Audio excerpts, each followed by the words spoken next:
Hi everyone, welcome to my YouTube channel all about BEd. Friends, आज के इस video में हम जानेंगे कि ब्लैक बोर्ड स्किल क्या होती है और इसके कौन कौन से कंपोनेंट होते हैं और उन कंपोनेंट्स को टीचिंग में किस तरीके से यूज किया जाता है।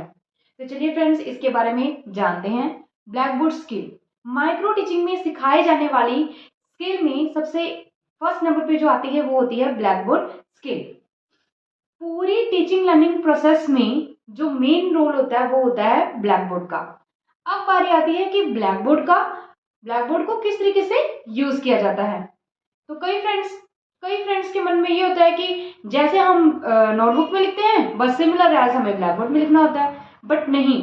ब्लैक बोर्ड में लिखने के लिए उसके कुछ कंपोनेंट्स होते हैं जिनको यूज करना और उनके बारे में पता होना बहुत जरूरी है, और आज हम उसी के बारे में इस वीडियो में जानेंगे। तो चलिए फ्रेंड्स, इसके कंपोनेंट्स के बारे में जानते हैं।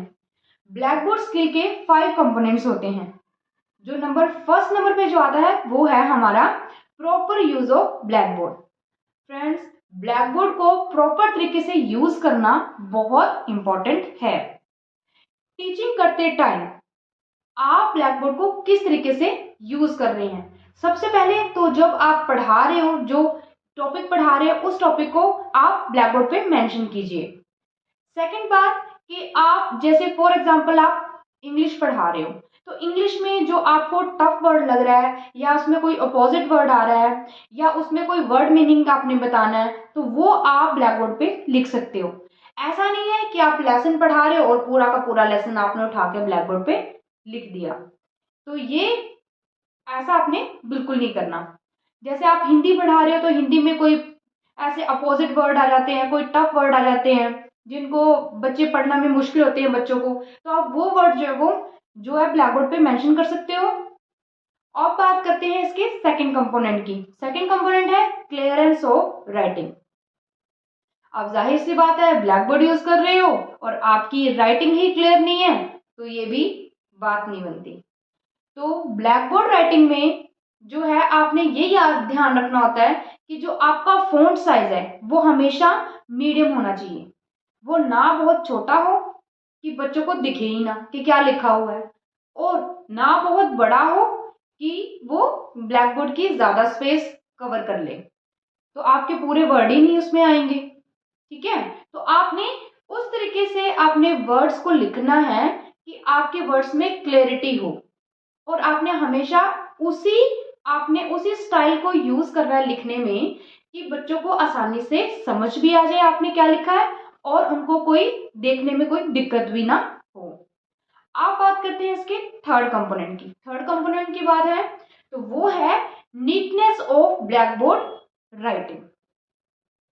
आप ब्लैक बोर्ड में लिख रहे हो तो उसमें सफाई ना हुई, आपकी लिखावट में सफाई ना हुई तो वो भी कोई बात नहीं है।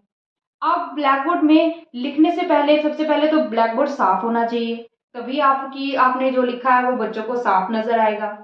तो आप कुछ भी आपने एक बार अगर ब्लैक बोर्ड यूज कर लिया है, उसको अच्छे से इरेज नहीं किया है और उसी पे आपने दूसरी चीज लिख दी तो बच्चों को सबसे पहले दिखेगा नहीं।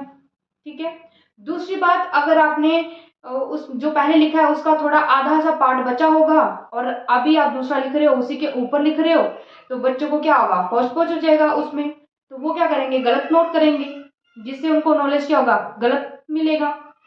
अब बात करते हैं इसके फोर्थ कंपोनेंट की। तो फोर्थ कंपोनेंट होता है प्रॉपर यूज ऑफ चॉक। आप ब्लैक बोर्ड स्किल में चॉक को किस तरीके से यूज किया जाए।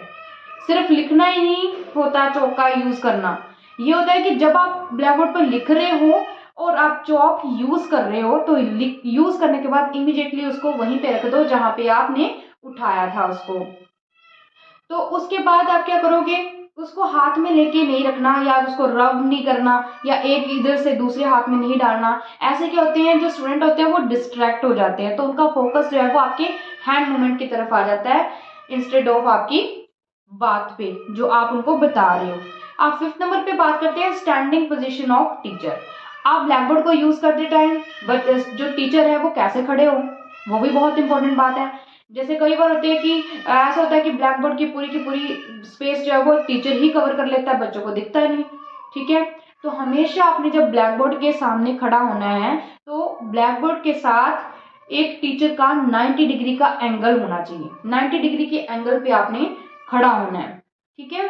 और जब भी आप लिखते हो तो आपकी जो हैंड मूवमेंट होती है वो इस तरीके की हो कि आप राइट हैंड से लिख रहे हो तो आपका लेफ्ट शोल्डर जो है वो थोड़ा बैक पोजीशन में जाए, ताकि बच्चों को जो आप लिख रहे हो वो बच्चे आसानी से देख सकें। और थर्ड बात, जब आप पॉइंटर यूज कर रहे हो ब्लैक बोर्ड पे, तो अगर आप राइट साइड खड़े हो तो आप राइट हैंड से पॉइंटर यूज करोगे, अगर आप ब्लैक बोर्ड के लेफ्ट साइड खड़े हो तो आप लेफ्ट हैंड यूज करोगे। और ऐसा नहीं है कि ब्लैक बोर्ड पे लिख रहे हो तो बस आपका पूरा का पूरा अटेंशन सिर्फ ब्लैक बोर्ड पे है, नहीं, बीच बीच में अपने स्टूडेंट्स को भी देखना है ताकि बच्चे भी क्लास में अटेंटिव रहें। अब जल्दी से हम जो भी इसके कंपोनेंट है उसको समराइज करते हैं। इसके 5 कंपोनेंट्स थे। Number first, proper use of black board. Number 2, clearance of writing. Number 3, neatness of black board work. And number 4, proper use of chalk. Number 5, standing position of teacher. तो friends, ये सारे जो भी थे ये इसके कंपोनेंट्स थे ब्लैक बोर्ड स्किल के। अब हम नेक्स्ट वीडियो में इसके अदर स्किल के कंपोनेंट्स के बारे में जानेंगे। अगर वीडियो इन्फॉर्मेटिव लगी हो तो इसको लाइक, सब्सक्राइब और शेयर जरूर करें। Thanks for watching.